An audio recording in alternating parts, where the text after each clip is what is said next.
Hey everybody, today is March 28th and it was minus 13 this morning, and although it does not feel like spring at all, it's time to start thinking about gardening and especially pruning. And so I am getting ready to prune all of our fruit trees here.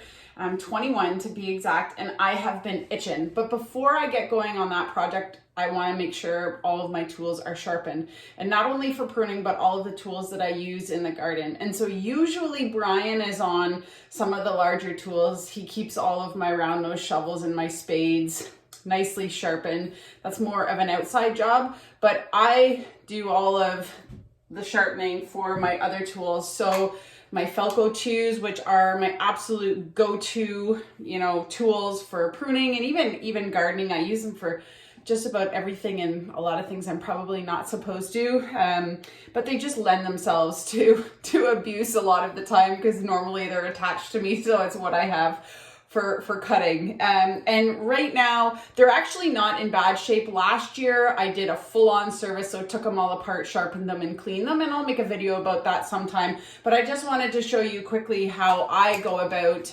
cleaning all of my tools. So I've got my Felco 2s. I've got these fun little ones.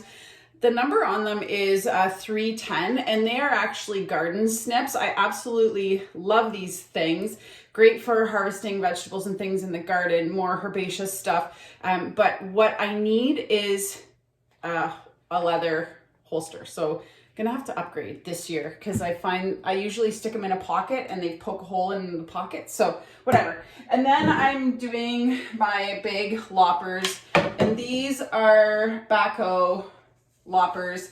And again, I took these apart last year. I actually accidentally left them outside in the weather, so they are a little bit rusty, but still I'm going to clean up all of these, sharpen them all, quickly show you how to do that, lube them, and get ready for pruning. So some of the tools I'm going to be using to get them cleaned up. So the first thing I'm going to use is this product called Sap Zapper. It is a biodegradable product that gets off kind of sticky stuff. And actually all of these pruners are in fairly good shape, but I'm going to give them a quick shot and a quick scrub. Then if there is a lot of rust, which there really isn't on my Felcos or the backhoes, but I'm going to give them a scrub anyways just to clean them up. I use an SOS pad, so just that steel wool and abrasive ability just to clean off any of the rust and tidy them up a little bit. Then I'll sharpen them, lube them, and we'll be ready to go for the season, which is exciting. So let's get into it. So the first thing I'm going to do is just give everything a quick shot of the Sap Zapper. Here is the product. And this really just gets off any sticky substances, plant material, whatever. And then I just use a rag to wipe it.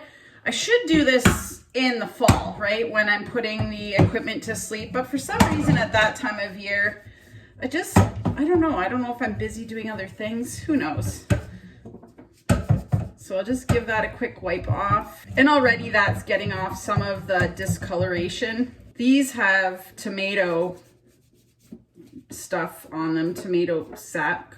And the best thing to get tomato sap off is actually vinegar. This is working super, actually. Okay. Now I'm just gonna fill the sink with a little bit of warm water. And now I'm going to scrub with my SOS pad, just the blades. And the SOS pad, there's probably other abrasives that you can use, but it works really well and it's quick. Oh my gosh, those are like brand new. I also usually have an old toothbrush, see reuse, or I'll just put this back in Brian's slot to brush his teeth tomorrow. Don't tell him.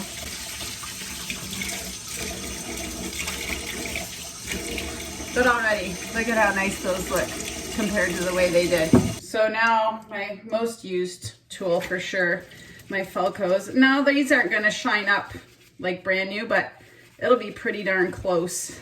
And of course, when you're working near the cutting tool, you just want to watch your fingers, be careful. These are dull as a hoe right now.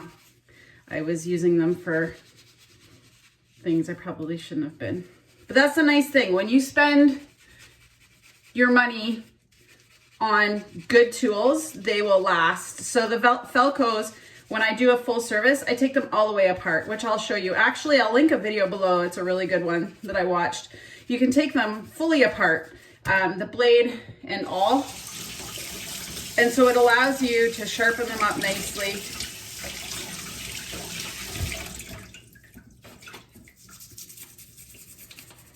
And oil them, lube them up. But, oh yeah, that feels good shape, good. There they are, looking good. And then these babies, well, I need to apologize for leaving them out in the rain. Tools are such an important part of what we do in general. I mean, no matter if it's a kitchen tool, a garden tool, and we find ourselves, you know, especially if you don't buy good, replacing and replacing and replacing. So my advice is always to spend the money on good equipment. Make sure you read the reviews and things like that. So I'm not saying just overspend, but spend as much as you can afford for something good and then maintain it. Maintenance is so key. And I think a lot of people overlook this really important part of our jobs, really, or our hobbies. This is how I say I'm sorry. This is how I show my love to my tools. My dad always took really good care of his tools, so I come by this, and actually so does Brian. So I come by this naturally. Beautiful. These are all my old dish towels that I use as rags.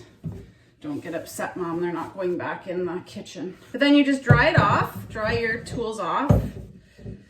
You can see along the edge how there's that bevel. It's the shiny edge. That is where I am going to sharpen.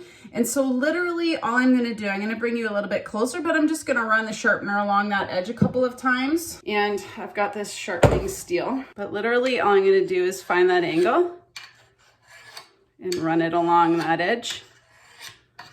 And you'll see that it's starting to shine up. So we tend to cut more with the tip. And see how it shines now. You just make sure all your nuts are tight. So my nuts are all good. And then I'm just gonna put a little drip. I have lubricating oil here in the joints, like that. And just work that in. Ready, 1. So next I'll do the Felcos, and you want to just make sure you get the entire cutting blade. Just a couple strokes, it doesn't take very much. Add a little bit of lubricating oil. So second pair, little garden snippies. And for these, I'll just do a little snip test. Okay. I don't use these as much as I use the other ones. So a little bit of lubricating oil. And actually, I've never taken these apart. So maybe this year, this fall. A little dab will do ya. Okay. So wash, scrub, sharpen, oil. And allow to kind of dry. So I'll let these kind of dry in here, and then we're ready to prune. Now that our tools are sharpened and ready to go, I guess we just have to wait on the weather. So for a nicer day, but I'll bring you back to show you how I prune the fruit trees. This is the first time we're actually going to be pruning them, which is pretty exciting. So we'll be doing that in a couple of weeks, and I'll bring you along. Have a good one. Thanks for watching. Go sharpen your tools. Get ready for the season.